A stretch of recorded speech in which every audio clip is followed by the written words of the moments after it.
Today I am putting the most anticipated video game of all time on trial, Grand Theft Auto 6, a game that has taken over a decade to arrive, a game expected to break sales records, review records, streaming records, and probably several websites on launch day. And yet, I am here to argue something ridiculous. GTA 6 could be terrible, not technically terrible, not commercially terrible, not even critically terrible. In fact, GTA 6 may be one of the most impressive games ever made and still somehow be a terrible Grand Theft Auto game. Because Rockstar is no longer simply making a sequel. It is trying to recreate a cultural movement, satisfy impossible expectations, and prove that the company which made GTA famous still understands what makes GTA special to this day. And that case is far from proven. Exhibit A. This is not the same Rockstar. That does not mean every talented person has left. It does not mean the company has forgotten how to make games. But some of the most important creative voices behind Rockstar's identity has gone. Dan Houser, gone. Lazlow Jones, gone. Michael Unsworth, gone. These were not random names just buried in the credits. They helped shape the writing, humour, tone, and the characters of GTA 4, 5, Red Dead Redemption 2. Rockstar still owns the brand. It still has the money. It still has thousands of talented developers. But owning the ingredients does not guarantee you can recreate the recipe.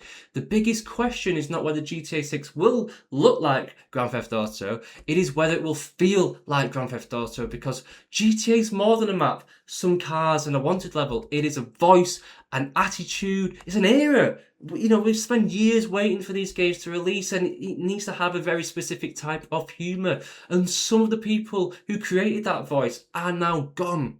Exhibit B. Rockstar may have forgotten the difference between outrageous and annoying. Think about the strongest characters from the older Rockstar games. Nico, Roman, Lamar, Trevor, Michael, Franklin.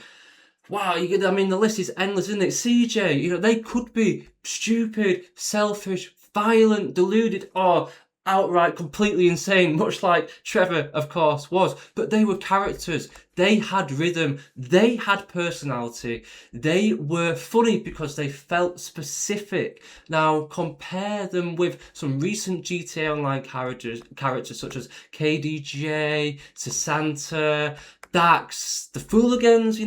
They are loud. They swear constantly. They talk over the player. They behave as though being irritating is the same as being entertaining.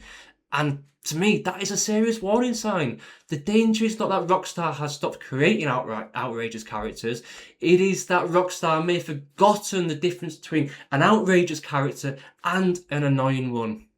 And GTA Online is not proof that GTA 6 will be badly written. The teams, the standards, and purpose may be different, but it is evidence.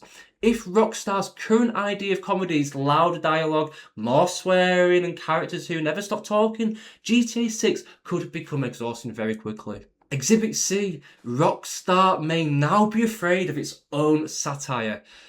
GTA was never great simply because it offended people. It was great because nobody was safe from the joke. Look at South Park. That is how they built their foundation. Look at the direction that's moved in now. I think GTA might follow suit.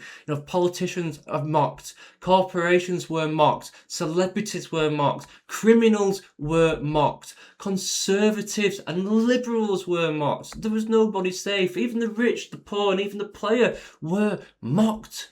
GTA held up a distorted mirror to modern culture and made everyone look ridiculous. But Rockstar is now responsible for one of the most valuable entertainment products on the planet. This is no longer a rebellious company releasing a dangerous game. It is global corporation protecting a gigantic asset. And the more valuable GTA becomes, the harder it becomes to take genuine risk. The satire becomes weaker the moment it starts asking permission. The fear is not GTA 6 will be politically correct. The fear is that it will be corporate approved, carefully tested, carefully softened, designed to provoke enough controversy to generate attention, but never enough to create real danger. A safe GTA may still be funny, but it will not be fearless. Exhibit D. GTA Online may have taught Rockstar the wrong lesson. GTA Online showed Rockstar that the story does not need to be the long-term product. The world is the product. The economy is the product. The cars, the businesses, properties, upgrades and constant progression, heists and missions. And that creates a bit of a worrying possibility that GTA 6's campaign may not be the main event. It may be the introduction to the next 10 years of GTA Online.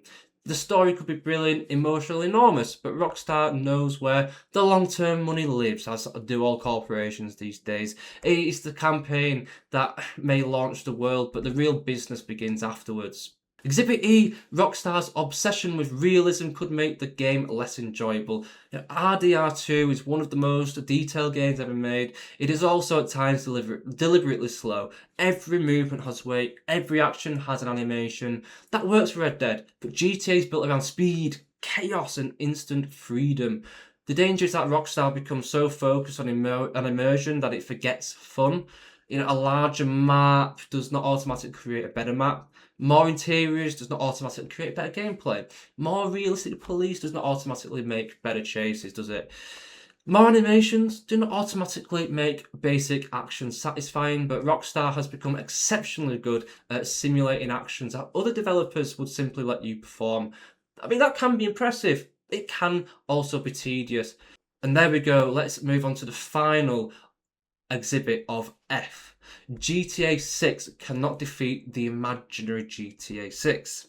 Now, for more than a decade, people have been inventing the perfect version of this game. Some want the largest open world ever created. Others want a focused story. Some want arcade driving. Others want realism. Some endless interiors, total destruction, smart police, and complete freedom. But some want just the humour of GTA 5. Others want the darkness of GTA 4. Some want Red Dead Redemption 2 with sports cars. These expectations that don't always agree with each other, and yet Rockstar is expected to satisfy all of them. GTA 6 is not competing with GTA 5. It is competing with the millions of imaginary games that exist only inside people's heads. And every imaginary game is perfect. And that is why GTA 6 can sell more copies than almost anything ever released ever.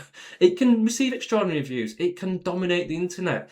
It can be a technical masterpiece and millions of people may still feel disappointed. So what is the verdict? It is guilty. Not guilty of being a bad video game, but guilty of being unable to become the game that people have imagined. GTA 6 may fail because Rockstar is trying to recreate the personality of a company that has changed, satisfy expectations no game can meet, and protect a product far too valuable to be genuinely dangerous. It may be extraordinary. It may be revolutionary. It may be one of the greatest games ever made. And somehow, it may still feel like a terrible Grand Theft Auto.